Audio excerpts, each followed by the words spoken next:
लेकिन कौन सा सुख? इन सब में वास्तव में नित्य सुख है, नित्यानंद अनुभूत परमात्मा को जानने के लिए। जीवन का चरम लक्ष्य क्या है? जीवन का चरम लक्ष्य ये है कि नित्यानंद अनुभूत परमात्मा को जानना ही मानव जीवन का चरम लक्ष्य। बोलिए सदगुरु स्वामीनाथ की जय। तो आनंद है किसमें जानते हो? आनंद वास्तव भगवान राम में है।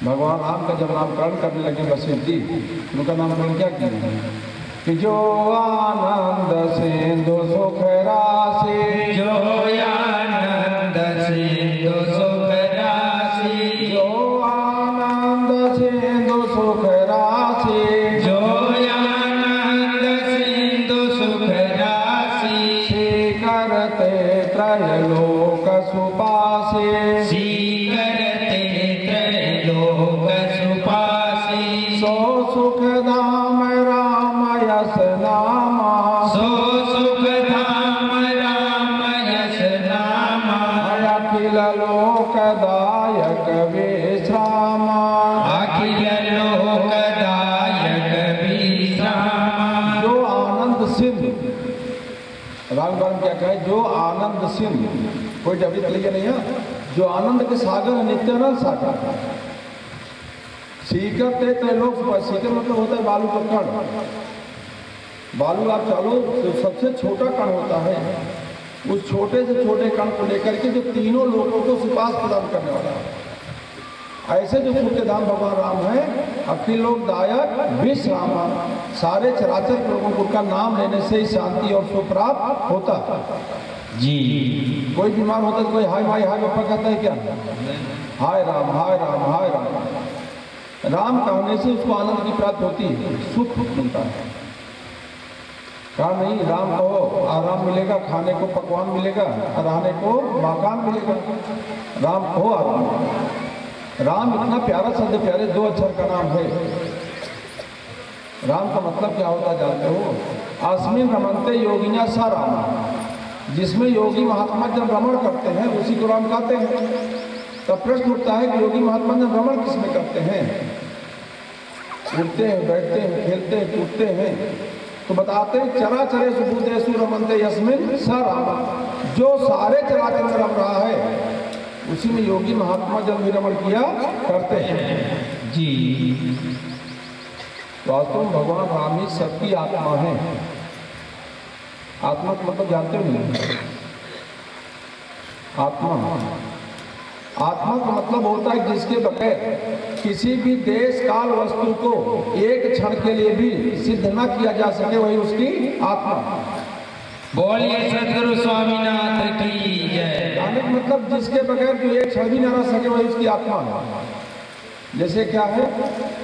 डंडा है नहीं? डंडा है, डंडा को अपने हाथ में लो तो हाथ में डंडा आती, लकड़ी आती है, तो हमने इसको डंडा माना है।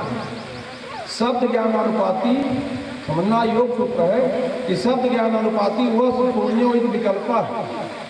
माने शब्द तो सुनाई पड़े, डंडा डंडा डंडा, डंडा खोजने चलो, तीनों लोग तीनों काल में डंडा क्या है? लकड़ी। तो हमने इसको क्या डंडा माना है? अगर डंडे के अंदर से लकड़ी निकाल दी जाए, डंडा रहेगा क्या?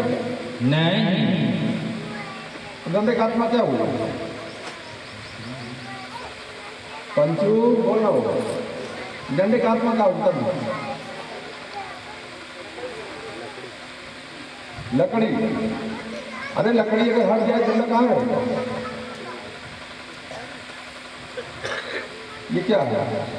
अंगूठी, अंगूठी है ना? हाथ लो तो अंगूठी आती, सोना हाथ में। अगर इसमें सोना निकल जाए तो अंगूठी रहेगी क्या? तो अंगूठी का आत्मा क्या होगा? बोलो ना। सोना, अंगूठी का आत्मा सोना। और शरीर दिखाई पड़ा, शरीर की आत्मा क्या है? शरीर का आत्मा ये जिसके भीतर से अपने आप बोलता रहता है, मैं हूँ कहता रहता है। पूछे तुम कौन हो? मैं हूँ। वो शरीर का आत्मा हो। अगर मैं कहने वाला निकल जाए, सो कहे सो कहकर निकल जाए, वापस हम ना कहे, तो शरीर रहेगा क्या? शरीर की आत्मा क्या हो? वही जिसके भीतर बोल रहा है। उसकी आत्मा है। जी। अब परमात्मा क्या हो? परमात्मा किसी को कहते हैं? आत्मा जान गए तो परमात्मा क्या है? एक डंडे की लकड़ी, इस डंडे की आत्मा है, जान लो। हाँ, एक डंडे की लकड़ी, इस डंडे की आत्मा, जो बाजवट लकड़ी है, जो दरवाजे में लकड़ी है, जो कुर्सी और मेज में लकड़ी समाई हुई है, वह सबका परमात्मा।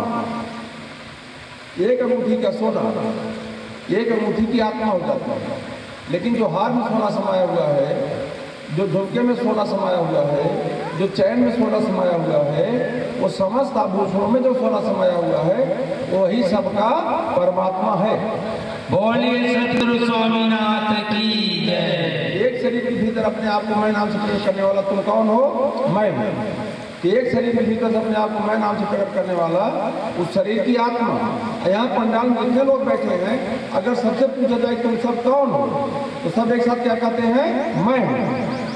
तो जो सबके भीतर से एक रूप में एक साथ अपने आप को मैं नाम से प्रकट करता है, वही सबका परमात्मा।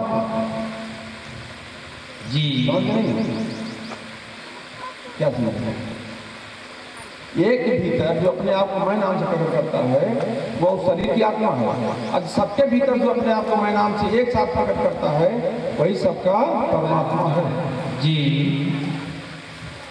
निज आत्म की अनुभूति बिना, निज आत्म की अनुभूति बिना, निज आत्मानंद को क्या जाने, निज आत्मानंद को क्या जाने, निज आत्म की अनुभूति बिना, निज आत्म की अनुभूति बिना, निज आत्मानंद को क्या जाने, निज आत्मानंद को क्या जाने, अनव्याही किताबें पढ़ कर के, अनव्याही किताबें पढ़ कर के, ससुराल की बातें क्या जाने, ससुराल की बातें क्या जाने, निज आत्म की अनुभूति बिना, निज आत्म की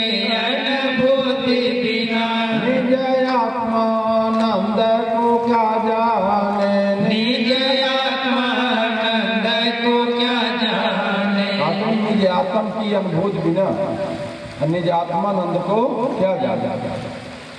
निज माने अपने, जिसने अपने भीतर के आत्मा का अनुभव नहीं किया है कि आत्मा क्या है, आत्मा कहते किसको है, तो आत्मा का आनंद क्या होता है, वह इसको जान नहीं सकता। उसी तरह से जैसे अनव्याही किताबें पढ़ करके ससुराल की बातें क्या जाए। अनव्याही ब्याही मिले बोले अटपट बैन, अनव्याही ब्याही मिले बोले अटपट बैन, अब ब्याही से ब्याही मिले मिले सैन से सैन। अगर जिसकी शादी ना हुई हो, उसको एक किताब उपन्यास दे दो पढ़ने के लिए, को जान जाए शादी कैसे होती है, तो जान पाएगा नहीं। अनुभव की चीज पढ़ करके उसको जाना नहीं जा सकता। 3 सहेलियां आपस में थी, तीनों में बहुत गाढ़ी दोस्ती थी। उसमें 2 की शादी हो गई, एक घर रह गई अपने मायके। दोनों शादी में गई अपने ससुराल, वहाँ उनका ससुर मिला, सास मिली, पति मिला, जेठ मिला, जेठानी मिली। बाद में जो वापस आई अपने घर मायके में, फिर तीनों सहेलियाँ इकट्ठा मिल गई, तो आपस में चर्चा करने लगे ससुराल जिसकी शादी हुई थी ससुराल का हाल।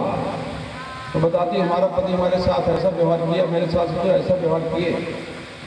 दोनों आपस चर्चा करते करते उनके चेहरे पर मुस्कान आ जाती है, चेहरा लाल बाल हो जाता है। जिसकी शादी नहीं हुई क्या जाने पति कैसा होता है, क्या जाने ससुर कैसा होता है। लेकिन जैसे वो दोनों मुस्कुराती वैसे वो भी अपना मुंह टेढ़ा कर देती, लेकिन उसका अनुभव नहीं जाता। तो ऐसे प्यारे, जिसकी शादी नहीं हुई है, किताब पढ़ करके वास्तव में शादी का अनुभव नहीं कर सकता है, तो आत्मा का अनुभव कर किए बगैर आत्मा का आनंद क्या होता है इसका भी अनुभव नहीं किया जा सकता। निज आत्म की अनुभूति बिना, निज आत्म की अनुभूति बिना, निज आत्मानंद को क्या जाने, निज आत्मानंद को क्या जाने, सब वेद पुराण पुराण पढ़ा,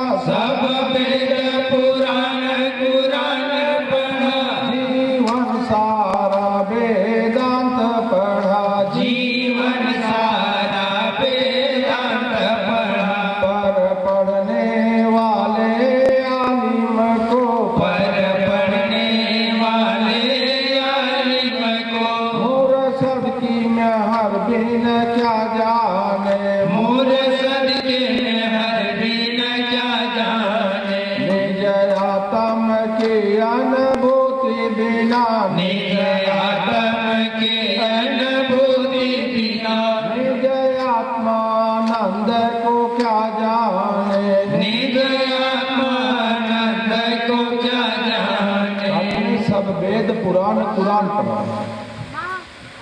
और जीवन सारा वेदांत। वेद का मतलब क्या होता है? वेद का अध्ययन क्यों करते हैं बताओ ना? वेद पुराण पुराण शास्त्र उपनिषद ये सब क्या जानते हैं? ये सब धार्मिक ग्रंथ हैं। ये भगवान आत्मा को प्रमाणित करने वाले ग्रंथ हैं।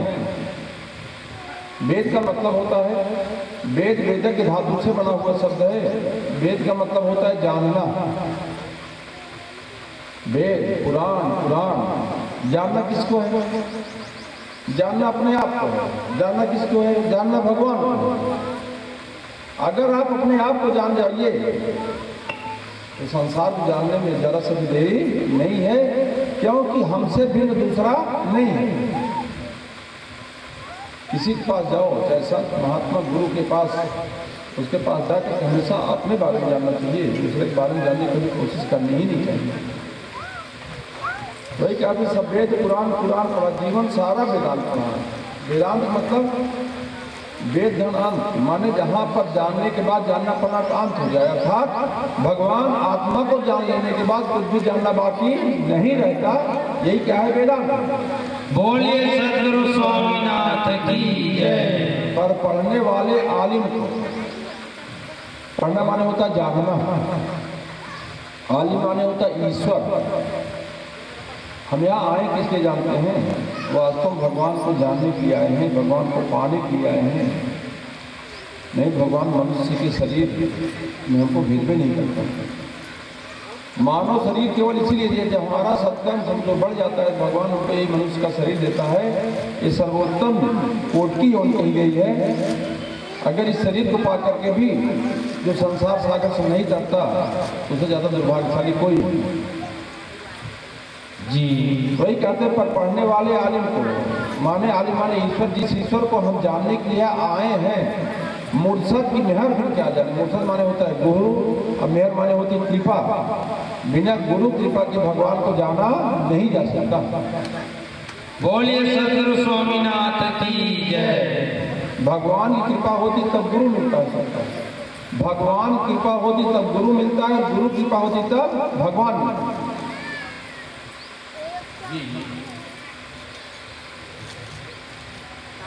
गुरु गोविंद दो खड़े काके लागो पाए, गुरु गोविंद दो खड़े काके लागो पाए। अब बलिहारी गुरु आपने गोविंद दियो बताए। गुरु और भगवान अगर दोनों खड़े हैं, अगर हम डायरेक्ट भगवान के पास जाते हैं तो भी कहते हैं हमको जाने कैसे, मेरे पास आए कैसे? मुझसे श्रेष्ठ गुरु है, पहले उसके पास जाओ। कहा कि वो नहीं होता तुमको जान नहीं पाते। दीवार पर लिखाया हुआ गुरु बिन भाव नहीं करे न कोई, जो विरन शंकर सम होई। तो ब्रह्मा विष्णु महेश भी गुरु कृपा के बगैर नहीं करते, उनका भी कल्याण नहीं होता। तो मनुष्य की बात ही क्या है? जब तक कृपा नहीं होती है तब तक भगवान को जाना नहीं जा सकता। प्यारे निज आत्म की अनुभूति बिना, निज आत्म की अनुभूति बिना, निज आत्मानंद को क्या जाने, निज आत्मानंद को क्या जाने। अस्तिति चराचर में व्यापक, अस्तिति चराचर में व्यापक, वह मैं हूँ बोल रहा। वह मैं हूँ बोल रहा। जो श्रुति की तेरा कभी न सुनी, जो श्रुति की तेर कभी न सुनी। अभिमानी मूर्ख क्या जाने, अभिमानी मूर्ख क्या जाने। निज आत्म के अनुभूति बिना, निज आत्म के अनुभूति बिना, निज आत्मानंद को क्या जाने। निज आत्मानंद को क्या जाने। अस्तित्व चराचर में व्यापक, अस्तित्व मतलब अस्तित्व रूप जो परमात्मा है, जो सारे चराचर में है रूप में व्यापक रूप से समाया हुआ है। वह मैं हूं बोल रहा। जब प्रलय हो गई वियतनवार और सृष्टि की उत्पत्ति करने की भगवान ने इच्छा किया, तो भगवान दो चीजें होती है, एक होता अव्यक्त सत्ता, एक होती व्यक्त सत्ता। एक होता विकल्पक और एक होता विकल्प। विकल्पक क्या है? भगवान है। और विकल्प क्या है? संसार है। अव्यक्त क्या है? परमात्मा है। और व्यक्त क्या है? भगवान माने जीव संसार है। तो है रूप में परमात्मा अपने आप को प्रकट करता है अव्यक्त सत्ता है, भगवान का ही अव्यक्त स्वरूप है। है के बगैर किसी का भी रहना पड़ना सिद्ध नहीं होता। किसी को है के बगैर सिद्ध करो वाला होता। हम भी नहीं अपने मन में सोच कि है के बगैर कोई रह सकते का? किसी के बारे में अपने बारे में सोचो। ये दीवान झिटिया बोलो, दीवान झिटिया बोलते रहो, लेकिन दीवान झिटिया के बगैर अगर है लगा दिया तो उसका रहना पड़ना सिद्ध हो जाती है। दीवान झिटिया है, जन्म है, मृत्यु कहते रहो, मृत्यु है, पाप है, पुण्य है, सुख है, दुख है, आकाश है, पाताल है। यही नहीं भगवान की भगवान कहो, लेकिन अगर है लगा दिया तो भगवान, तब है से भगवान का जाना पना सिद्ध हो जाता है। जड़ है, चेतन है के लिए अगर है खाली कहो तो है के लिए क्या कहा जाता है और नहीं है कहूँ सो है, नहीं कहूँ सो है नहीं के बीच में जो कुछ है सो है। बोले मुक्तेश्वर भगवान की जय। जो कुछ भास रहा है अस्तित्व रूप में वही है ही भास रहा है प्यारे सारे चराचर में। तो बाद में व्यक्त रूप परमात्मा जाता है, क्या हो जाता है? खुद ही मैं हो जाता है। तो दो चीजें होंगी, क्या चीज? एक हो गया मैं और एक हो गया है। किसी से पूछो तुम कौन हो, तो मैं है कहेगा क्या? तो लोग कहेंगे मूर्ख क्या व्याकरण दोष आ जाता है, क्या दो करता है हिसाब नहीं दे सकता। तो भगवान क्या है की जगह खुद ही हूँ हो जाता है। तो एक मैं करता हो गया और हूँ क्रिया हो गया। जिसे पूछो तुम कौन हो, मैं हूँ।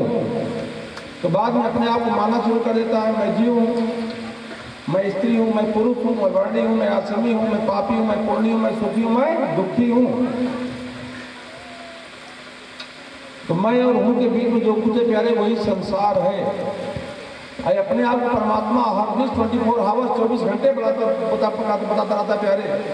श्वासा उठती सो बैठती हम सो हम अर्थात मैं हूँ मुझको ही जानो, मैं ही जानने का विषय।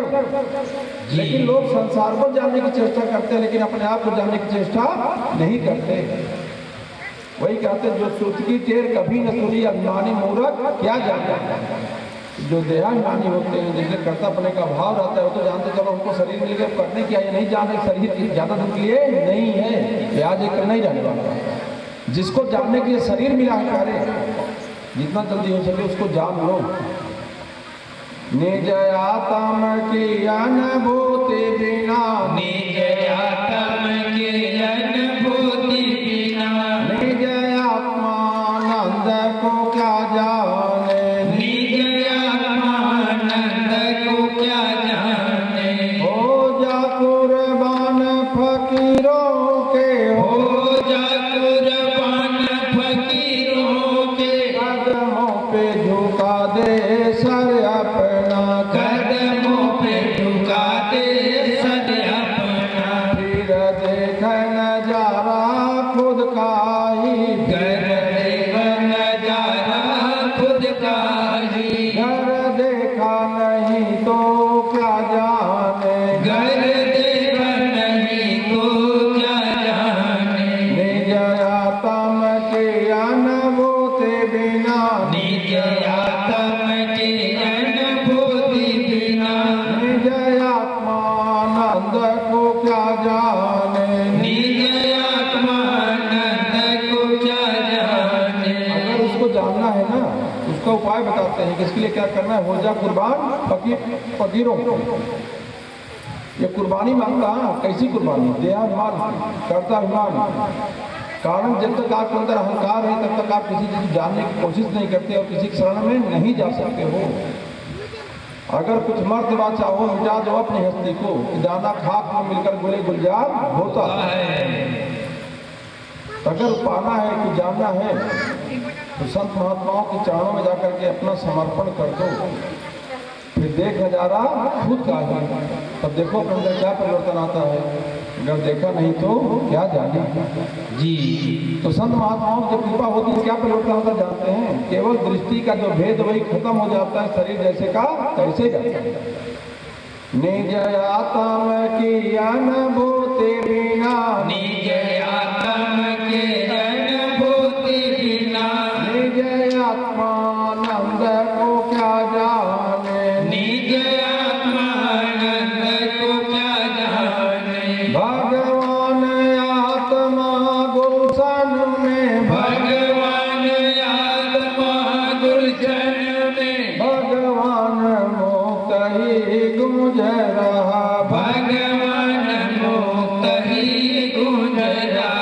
जर्रा जर्रा मैं हूँ, जरा जरा मैं हूँ, जिसने न सुना वो क्या जाने, जिसने न सुना वो क्या जाने। निज आत्म की अनुभूति बिना, निज आत्म की अनुभूति बिना, निज आत्मानंद को क्या जाने। निज आत्मानंद को क्या जाने। अभी भगवान आत्मा गुलशन में भगवान मुक्त ही गूंज रहा, वही भगवान आत्मा इस शरीर में और वही भगवान आत्मा सारे चराचर में अपने आप को मैं नाम से प्रकट करता है। जर्रा जर्रा रेसा रेसा कण कण में वह परमात्मा व्यापक रूप से समाया हुआ है प्यारे, लेकिन जिसने उसका अनुभव नहीं किया वास्तव में उसको जान नहीं सकता। निज आत्म की अनुभूति बिना, निज आत्म की अनुभूति बिना, निज आत्मानंद को क्या जाने, निज आत्मानंद को क्या जाने। निज आत्मानंद को क्या जाने। निज आत्मानंद को क्या जाने। मुक्तेश्वर भगवान की जय। आपको बिल्कुल शंकर सुंदर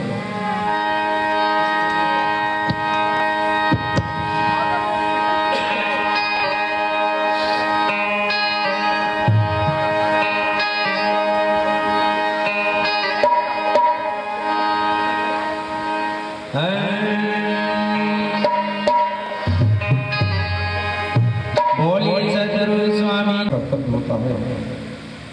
जाओ मैं तुमको 4 स्थान बताता हूँ, तुम 4 स्थान में जाकर के निवास करो। पहला स्थान कहा जहाँ जुआ खेली जाती है, वहाँ कलयुग का निवास। दूसरा स्थान जहाँ हिंसा होती है, मांस बिक्री जानवर करते हैं, वहाँ कलयुग का निवास होता है। तीसरा स्थान बेश्या के कोठे पर कलयुग का निवास होता है। और चौथा स्थान दारू की भट्टी पर, जहाँ लोग मदिरा पान करते हैं, वहाँ पर कलयुग का निवास होता है। जानते हैं तब कलयुग हाथ जोड़कर गिड़गिड़ाने लगा, कहा 4 स्थान मेरे लिए कम है, कोई एक स्थान आप हमको और बता दो। तो महाराज परीक्षित ने कहा जाओ तुम स्वर्ण में भी निवास करो। जैसे स्वर्ण में निवास करने के लिए कहा, तुरंत परीक्षित कूदा और परीक्षित के मस्तक जो मुकुट था प्यारे, उसी मुकुट में जाकर के विराजमान हो गया। जी स्वामी जी ने कहा कि स्वर्ण में मृत्यु निवास करती है। तो स्वामी जी लोगों ने पूछा, स्वामी जी अगर स्वर्ण में मृत्यु निवास करती है तो स्वर्ण को धारण कौन करेगा? तो स्वामी जी ने कहा भैया सभी सोनों में मृत्यु निवास नहीं करती है, जो पाप के पैसे से कमाया गया सोना होता है उसी में मृत्यु निवास करती है। जानते 4 मित्र थे, कहीं कमाने जा रहे थे, कमाने जा रहे रास्ते में उनको सोने की एक गठरी मिली जिसमें सोने सोना था। उस गठरी को पाए तो लौट लौट चारों ने कहा क्या करें, कमा करके तो सोना मिल गया है, चलो इसको बराबर बराबर आधा आधा बांट देते हैं। तो चारों में 2 लोगों ने कहा भाई इतनी क्या जल्दी है, जाओ मिठाई लाओ, मिठाई खाई जाए उसके बाद सोना बांट लें। तो 2 लोग रखवाली करने लगे सोने की, और 2 लोग चले गए मिठाई लाने। सोचो जो रखवाली कर रहे हैं उनके मन में पाप आ गया। उन्होंने कहा क्या करें, 4 हिस्से करके बंदूक में गोली भरे, कहा जैसे मिठाई लेकर जाएंगे उनको दाग देंगे, मर जाएंगे और सारा सोना हमारा हो जाएगा। और उधर जो मिठाई लाने गए उनके मन में भी पाप आ गया। उन्होंने सोचा क्या करें, 4 हिस्सा करके चलो 20 माने जहाँ खरीद लेते हैं, जहाँ पर मिठाई मिला देते हैं, उन लोग मिठाई खिला देंगे, लोग मर जाएंगे और सारा सोना हमारा हो जाएगा। सोचो दोनों तरफ पाप। मिठाई खरीदे, मिठाई में जार खरीदा, जार मिला दिया, लेकर के आए। जैसे वहाँ पहुँचे दोनों साथी तुरंत पिस्तौल भरे थे, तुरंत दागा और दोनों गिरे मर गए। दोनों ने कहा चलो बांट देते हैं। तो दूसरा कहा था इतनी क्या जल्दी, पहले चलो मिठाई आई है खाएंगे, उसके बाद सोने को बांटेंगे। जहर मिला मिठाई खाए और खाकर जो भी दोनों मर गए, सोना जहाँ का तहाँ रह गया। तो कहे सोने में इतनी निवास करती है, क्योंकि अब कलयुग सवार हो गया महाराज परीक्षित के मुकुट पर, प्यारे मस्तक पर। उन्होंने शिकार खेलते हुए इतनी हिंसा किया, इतना हिंसा किया, इतना जीव जंतु मारे कि पाप से, भूख प्यास से व्याकुल हो गए। तो चले जा रहे थे, पहुंचे जंगल में एक आश्रम दिखाई पड़ा, उस आश्रम में गए। वहाँ समय किसी समाधि लगा करके बैठे हुए थे। वहाँ पहुंचे महाराज परीक्षित ने कहा हे ऋषिवर हमको प्यास लगी, पानी पिला दो, हमको प्यास लगी, पानी पिला दो, क्योंकि समाधि में तो ध्यान नहीं दिया। तो परीक्षित क्रोध आ गया, क्या वहीं मरा हुआ एक सर्प था प्यारे, तुरंत बाण से इसे उठाया, बाण गुण से, और लेकर उनके सर में डाल दिया। और जैसे ही गले में डाला, तुरंत महाराज समीक ऋषि के पुत्र श्रृंगी ऋषि सरस्वती नदी में उनके साथियों के साथ स्नान कर रहे थे। वही बालक जाकर बताया तुम्हारे पिता के गले में किसी ने मरा हुआ सर्प डाल दिया है।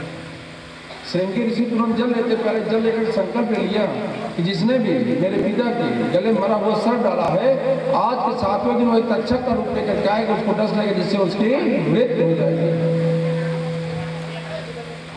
तो श्राप हो गया। अब दौड़े दौड़े आए, आकर के जो गले मरा हुआ सर्प था उसको उठा के फेंक दिया।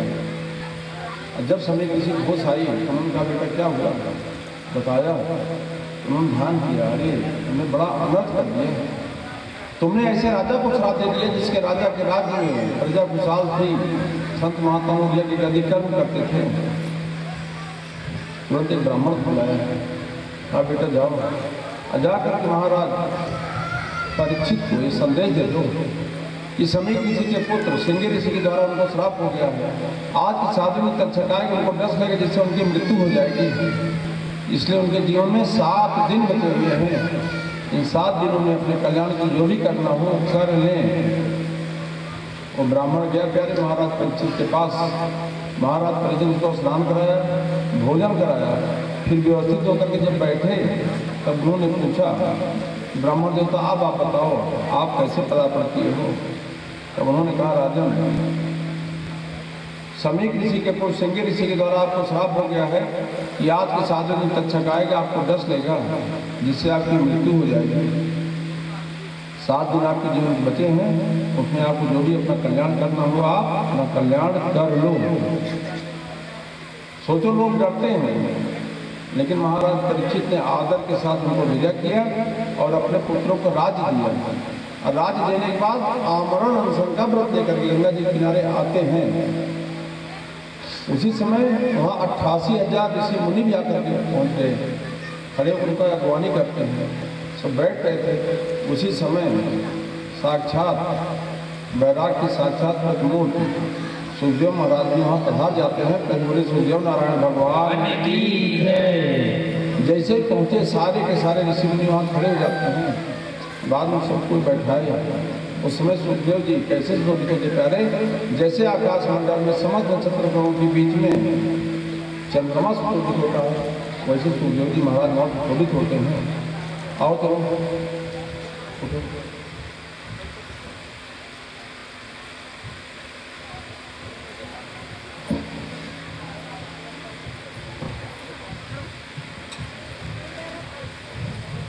आओ ना, हाथ जोड़िए। नारियल होगा तो क्यों नारियल होता है, कैसे सीखी तेरा बेटा।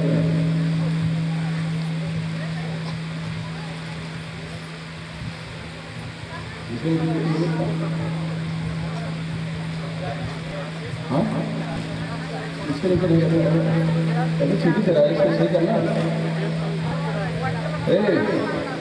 थोड़ा सीधी तरह इसको लिखा ध्यान दिया करो, तुम बैठे कब मारते हो।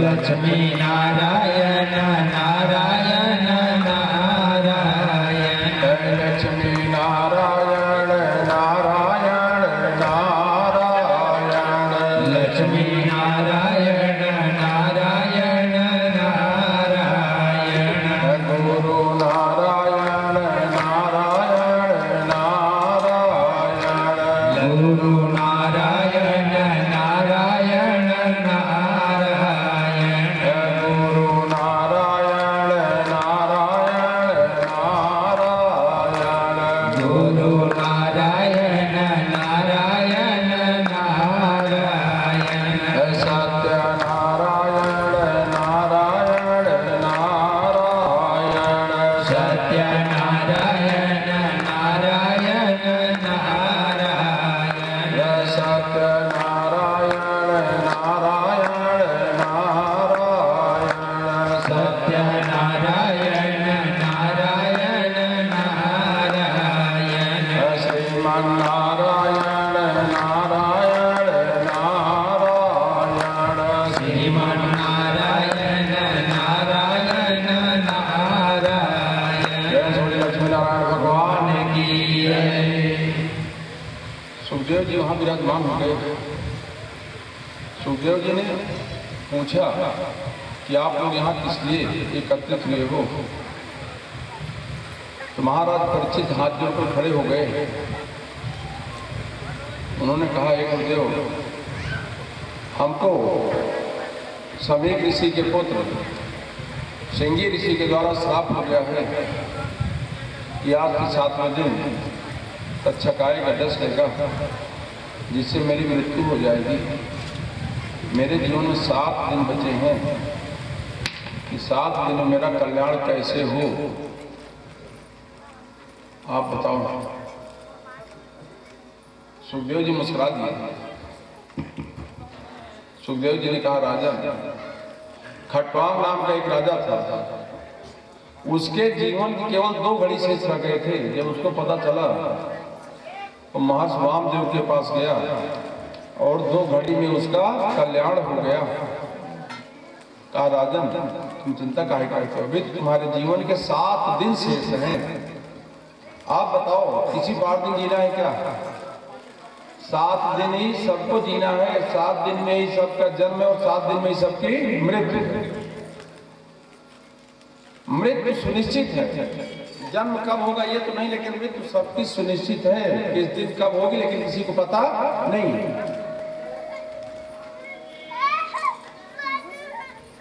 हर चीज की आदमी तैयारी करता है, लेकिन मरने की कभी तैयारी नहीं करता। जब मरना कर सकते हैं, 2-4 दिन के लिए कहीं जाना है, कितनी तैयारी करके आदमी जाता है? 2-4 दिन के लिए। जहाँ परमानेंट जाना है वहाँ कोई तैयारी नहीं करता। जब ये तैयारी हमेशा आनी चाहिए, पता नहीं कब जाना पड़ जाए।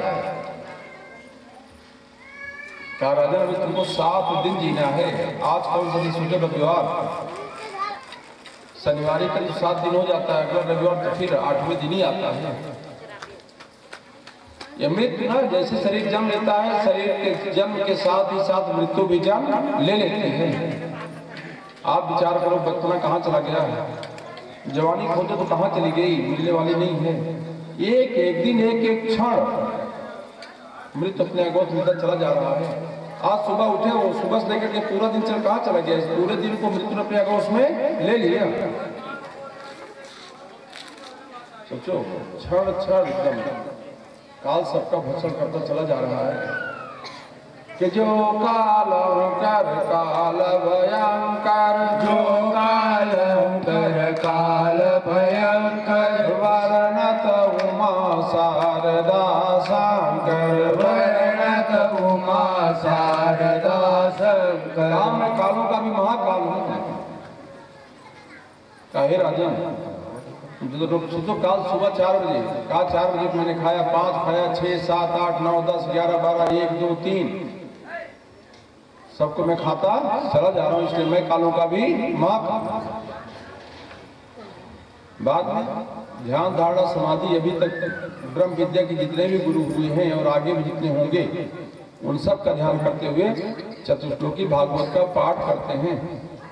इसलिए भगवान उवाच ज्ञानम परम गुह्यम मे यद विज्ञान समन्वितम सरहस्यम तदंगम च गृहाणागरितम मया यावानहं यथा भावो यद्रूपा गुणकर्मक तथैव तत्त्वविज्ञानमस्तु ते मदनुग्रहात् अहमेवासमेवाग्रे नान्यद्यस्य सत्परं पश्चादहं यदि तच्च युवशिष्येऽस्मि सोऽस्म्यहम् ऋतेर्थं यत् प्रतीयेत न प्रतीयेत चात्मनि तद्विद्यादात्मनो मायां यथा भासो तथा तमः यथा महान्ति भूतानि भूते खूचचेसनो प्रविष्टानि तथा तेषु न ते स्वाम् एतावदेव जिज्ञासां तज्जिज्ञासुनात्मनः अन्वये व्यतिरेकाभ्यां यस्या सर्वदा एतन्मतं समातिष्ठ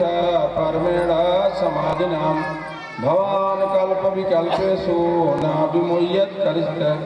श्री गोपाल कृष्ण भगवान की जय। यही 4 श्लोक समझ लो भगवान नारायण ने ब्रह्मा जी को सुनाया था और ब्रह्मा जी ने व्यास जी को बताया था और व्यास जी ने यही 4 श्लोक सुखदेव जी को बताया था। लेकिन इसी 4 श्लोक की व्याख्या करते करते महाराज परीक्षित को सुनाने के बाद जब सुखदेव जी ने भागवत सुनाया प्यारे, उसके बाद यही 4 श्लोक की व्याख्या होते 18,000 श्लोक 12 स्कंद और 335 अध्याय वाली भागवत बन गई। 4 श्लोक चतुश्लोकी में कितना जानते हो? 7 श्लोक हैं, 2 श्लोक उपक्रम के हैं और 1 श्लोक नीचे का उपसंहार है और 4 श्लोक जो हैं वही भाव रूप गुण कर्म है। चतुश्लोकी भागवत के बारे में बताते हैं। कौन बताया? भगवान नारायण ने किसको बताया? ब्रह्मा जी को। कि ज्ञानम परम गुह्यम में यद विज्ञान समाधितम। समझ लो 7 दिन तक केवल इसी की व्याख्या की गई है कि ज्ञानम परम गुह्यम में यद विज्ञान समन्वितम सरहस्यम तदंगम च गृहाणागतितम मया। कहा हे ब्रह्मा जी, तुम ज्ञान और विज्ञान के साथ मेरे इस परम गुह्य ज्ञान को अंगों और रहस्यों के साथ ग्रहण करो। क्या क्रिया लगाया है? गृहाणागतितम मया, माने ग्रहण करो। अगर सुनने का विषय होता, इंद्रियों का विषय होता, इंद्रियां क्या है? कान। सुनने काम किसका? कान का। देखने काम है आंख का। बोलने काम है मुंह का। अगर इसका काम होता इंद्रियों का तब कहते सुन, माने सुनो। लेकिन उन्होंने क्या कहा? गृहाणागतितम मया, इसको तुम ग्रहण करो। यहां तक ग्रहण मत करो, इसका तुम अनुभव करो। बोलिए सदगुरु स्वामीनाथ की जय। क्या कहा है? ज्ञान और विज्ञान के साथ मेरा परम विज्ञान। ज्ञान किसको कहते हैं? विज्ञान किसको कहते हैं? मैं देह नहीं आत्मा हूं, मैं देह नहीं आत्मा हूं, ये क्या है? ज्ञान है। अब विज्ञान मैं सर्व हूं, मैं सर्व हूं, यही क्या है? विज्ञान है। अब परम विज्ञान क्या है? 2 प्रकार का ज्ञान होता है ना, एक होता है प्रकट ज्ञान और एक होता है गुप्त ज्ञान। अब जो दोनों को जानता है वही क्या है? परम गुह्य ज्ञान जी। प्रकट ज्ञान क्या है? आंख देखती है, कान सुनता है, ये तो क्या है? प्रकट ज्ञान है। लेकिन आंख के देखने को कौन जानता है? बताओ ना, नहीं कौन जानता? बताओ ना। अरे आंख के देखने को कौन जानता है? पार्वती बता, कौन जानता है? अरे आंख देख रही है तो कौन कहता है? आंख कहती कि मैं देख रहा हूं, मैं कहता देख रहा हूं। आंख कभी कहती क्या कि मैं देख रही हूं? कौन से कहता है? मैं। आंख ने देखा तो आंख के देखने कौन जाना? मैंने जाना। हाँ भाई मैंने देख लिया। भाई अपने ऊपर घटाओ ना, मैंने देख लिया। कान ने सुना तो कान कहता क्या कि मैंने सुन लिया, मैंने सुना ना, जानने वाला कौन हुआ, मैं। तो आंख के देखने को मैंने देखा, कान के सुनने को मैंने देखा। तो आंख के देखने को जो देखता है, कान के सुनने को जो सुनता है, वही क्या है, गुप्त ज्ञान है। प्रकट ज्ञान क्या हुआ, आंख देख रही है, कान सुन रहा है, इसको जो जान रहा है, देखने और सुनने को जो जान रहा है, वही क्या है, गुप्त ज्ञान। और जो दोनों को जानने वाला है वही क्या है, परम गुह्य ज्ञान, जो प्रकट ज्ञान और गुप्त ज्ञान। बोलिए सदगुरु स्वामीनाथ की जय। जो प्रकट ज्ञान और गुप्त ज्ञान है, जो दोनों को जानने वाला है, वही क्या है, परम गुह्य ज्ञान है। कहा उसको तुम अंगों और रहस्यों के साथ ग्रहण करो। जानते हैं वेदांत के 6 अंग होते हैं, वेदांत के 6 अंग होते हैं और भगवान के 4 रहस्य होते हैं। 6 अंग क्या क्या है, उपक्रम, उपसंहार, अपूर्वता, अभ्यास, अर्थवाद, प्रशंसा और फलश्रुति। 4 रहस्य क्या है, भाव, रूप, गुण और कर्म। उपक्रम क्या है, उपक्रम का मतलब होता है कथावाचक को चाहिए, प्रवचन करता जो होता है प्यारे उसको चाहिए कि अपने कथा के बीच में, कथा कहते दौरान बीच बीच में आत्म तत्व का प्रतिपादन करे, आध्यात्म तत्व का दर्शन कराए जी, वही उपक्रम। संहार, अभ्यास, अभ्यास का मतलब होता है प्रवचनकर्ता को चाहिए कथा कहते समय बीच बीच में सुंदर सुंदर दृष्टांतों के द्वारा आत्म तत्व का प्रतिपादन करे, आत्म तत्व को लखाए, जनाए, बताए, वही अभ्यास है। अर्थवाद, विकोलम पवित्रम जननी कितार्थ वसुंधरा पूर्णवती चयेन अपार सम्मित सुख सागरे लीने परे ब्राह्मणस्य चेता। कुलम पवित्र, सोचो उसका कुल पवित्र हो जाता है। जननी कितार्था, जननी मतलब माँ, माँ की कोख पवित्र हो जाती है। जिस माँ के कोख से ऐसा पुत्र जन्म लेता है जिसके अंदर ब्रह्म सच्चित आनंद भगवान आत्मा को जानने की जिज्ञासा हो जाती है। बस बोलिए सदगुरु स्वामीनाथ की जय। आप विचार को, संसार को जानने की जिज्ञासा, भगवान को जानने की जिज्ञासा बिरले के अंदर होती है, वो भी सच्चित आनंद भगवान को जानने की जिसके अंदर जिज्ञासा हो जाती है। जननी की ताकत, उस माँ की गोद पवित्र हो जाती है। वसुंधरा पुण्यवती चाहिए ना, वसुंधरा माने पृथ्वी, सारी पृथ्वी तीर्थ रूप हो जाती है, सारी नदियां सागर रूप हो जाती हैं। जिसके यहाँ एक जैसा आत्म जिज्ञासा पुत्र जन्म ले ले, जिसको केवल अपने आप को जानने की जिज्ञासा हो जाए प्यारे, मैं कौन हूँ। सदगुरु स्वामीनाथ की जय, सदगुरु स्वामीनाथ की जय, सदगुरु स्वामीनाथ की जय। अपने आप को जानने की, कहीं जाओ कुछ मत पूछो, हे गुरुदेव मैं कौन हूँ, मेरा परिचय आप बता दो, उसका कुल समर्पण हो जाता है। माँ की कोख ऐसे पुत्र को पा करके धन्य हो जाता है। अर्थवाद, प्रशंसा, अपूर्वता, अपूर्वता क्या किसको कहते हैं, कहते नहीं ज्ञानेन सदिशम पवित्रम विदते। प्रवचन कर्ता को चाहिए कि अपने प्रवचन के दौरान इसको सिद्ध करे कि ज्ञान से बढ़कर इस दुनिया में कोई दूसरी चीज पवित्र नहीं है। बोले मुक्तेश्वर भगवान की जय। माने सबसे ज्यादा पवित्र क्या है, ज्ञान है, इसको सिद्ध करे, उसको अपूर्वता कहते हैं।